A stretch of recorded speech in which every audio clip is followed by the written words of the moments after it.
আসসালামু আলাইকুম, বিসমিল্লাহির রহমানির রহিম। আজকে লাভ ক্ষতি অধ্যায়ের আরো একটি অঙ্কের কিভাবে শর্টকাটে 2-5 সেকেন্ডে সমাধান করা যাবে সে সম্পর্কে আলোচনা করব। এই অঙ্কটি বা এই ধরনের অঙ্কগুলো বিভিন্ন প্রিলিমিনারি পরীক্ষায় বারবার দিয়ে থাকে। অঙ্কটি আপনারা নিচে স্ক্রিনে দেখতে পাচ্ছেন। অঙ্কটি ছিল এরকম: একটি ঘড়ি 10% ক্ষতিতে বিক্রয় করা হলো এবং আরো 30 টাকা বেশি মূল্যে বিক্রি করা হলে 5% লাভ হতো। ক্রয় মূল্য কত? এখন এটা এখানে মোট দুইটা বিক্রয় মূল্যের কথা উল্লেখ করা হয়েছে। একটা হচ্ছে একটি ঘড়ি 10% ক্ষতিতে বিক্রয় করা হলো, তার মানে অলরেডি এই বিক্রয় মূল্যটা 10% ক্ষতিতে হয়ে গেছে, এবং বলছে কি আরো 30 টাকা বেশি মূল্যে বিক্রয় করা হলে 5% লাভ হতো। এবং এবার যে বিক্রিটা করতে চাচ্ছে এটা হচ্ছে কি এর পরের বিক্রয় মূল্য, যেটা 5% লাভে সংগঠিত হবে। এবং এটা যদি করতে পারে তাহলে 30 টাকা কি হবে? লাভ হবে। এই অঙ্কটা এভাবে পড়লে, যারা আমাদের অঙ্কের একটু কম বুঝি তাদের মাথায় কিন্তু একটা প্যাঁচ লাগতে পারে। সাধারণত আমাদের একটা বিক্রয় মূল্য আইডেন্টিফাই করতে যে ঝামেলা বেঁধে যায়, এখানে দুইটা বিক্রয় মূল্য চলে আসছে। কিন্তু আপনি যদি ধৈর্য ধরে এই টিউটোরিয়ালটা শেষ পর্যন্ত দেখেন, তাহলে অবশ্যই 5 সেকেন্ডের ভিতরে আপনি এই অধ্যায় সমাধান করতে পারবেন। একটি ঘড়ি 10% ক্ষতিতে বিক্রয় করা হলো, আরো 30 টাকা বেশি মূল্যে বিক্রয় করা হলে 5% লাভ হতো। এর ক্রয় মূল্য কত? এখন যে কথা এখানে বলা হয়েছে, একটি ঘড়ি 10%, কত পার্সেন্ট?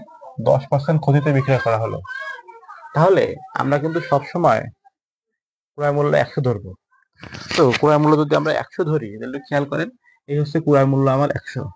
তা প্রথমে এই যে ঘটনাটা ঘটছে এখানে, যে একটি ঘড়ি 10% ক্ষতিতে বিক্রয় করা হয়েছে, দ্যাটস মিন এখানে প্রথম বিক্রয় মূল্য বা এসপি বা বিক্রয় মূল্য হচ্ছে 90%-এর মান, মানে 90।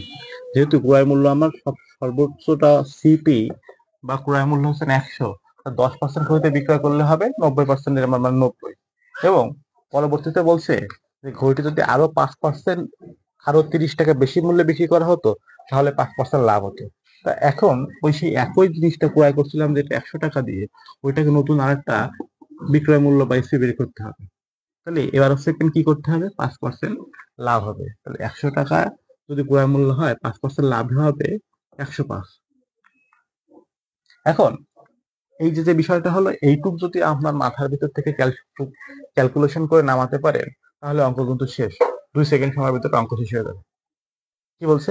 এখানে দুইটা বিক্রয় মূল্য আছে এবং দুইটা বিক্রয় মূল্যের পার্থক্য কিন্তু দেওয়া আছে। প্রথম যে বিক্রয় মূল্যটা হয়েছে ওটা বলছে যে 10% ক্ষতিতে বিক্রয় করা হলো। তো আমরা ক্রয় মূল্যকে 100 ধরলাম, 10% ক্ষতিতে বিক্রয় মূল্য মানে হচ্ছে 90%-এর মান। এবং দ্বিতীয়টি যে বিক্রয় মূল্যের কথা বলা আছে সেটা বলছে হচ্ছে 5% লাভে বিক্রয় করা হলো। অতএব ক্রয় মূল্যকে যদি আমরা 100 ধরি, 5% লাভে বিক্রয় মূল্য মানে 105%। এখন এই দুইটার পার্থক্য হচ্ছে 30 টাকা। এই দুইটা বিক্রয় মূল্যের পার্থক্য কত টাকা? 30 টাকা। কিভাবে? ওই যে বললো আরো 30 টাকা বেশি মূল্যে বিক্রয় করা হলে 5% লাভ হতো। তাহলে আমরা এই দুটো থেকে পার্থক্য বের করি। এই 105 আর 90, তাহলে 105 থেকে যদি 90 বাদ দিয়ে দেই, তাহলে থাকবে হচ্ছে 15%। তাহলে আমরা সহজেই বলতে পারি 15%-এর মান কত? 15%-এর মান 30। অতএব আমাকে বের করতে হবে হচ্ছে দ্রব্যটির ক্রয় মূল্য, মানে 100%-এর মান বের করতে হবে। তার মানে 15 সাথে 30-এর সম্পর্ক কত? 2 গুণ বেশি। 100 সাথেও 2 গুণ বেশি হলে কত হবে? 200। মানে 200 টাকা হচ্ছে আমার এই অঙ্কের ক্রয় মূল্যের মান। তো দেখেন, অঙ্কটা কিন্তু জটিল ছিল। দুইটা বিক্রয় মূল্য দিয়ে আছে, একটা অলরেডি সোল্ড হয়ে গেছে, যেটা হচ্ছে আমার 10% ক্ষতি হয়েছে, এবং আরেকটা থেকে আমি 5% লাভ করতে চাই। কিন্তু দুইটা ক্ষেত্রেই কিন্তু আমার ওই একই ক্রয়কৃত জিনিস, যেটার ক্রয় মূল্য 100% বা 100। তাহলে 100% বা 100 থেকে 10% যখন ক্ষতি হবে, ক্ষতিতে বিক্রয় মূল্য হচ্ছে আমার 90।